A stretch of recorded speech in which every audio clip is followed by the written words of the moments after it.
This is the sphere volume and surface area calculator, which computes the volume and surface area of a sphere from either its radius or diameter. Let's look at the inputs.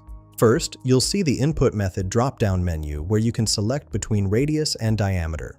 For this demonstration, I'm selecting radius. Next is the units drop-down, which offers 3 options: metric with meters, square meters, and cubic meters, imperial with feet, square feet, and cubic feet, or inches with inches, square inches, and cubic inches. I'm using metric units. Below that, you'll find the radius input field where you enter your radius value, or if you'd selected diameter, you'd see the diameter field instead. For our example, I'll enter 10 in the radius field and click Calculate Sphere Properties. The calculator instantly provides 3 results. First, the volume equals 4,188.7902 cubic meters, representing the total space inside the sphere. Second, the surface area equals 1,256.6371 square meters, which is the total area covering the sphere's exterior.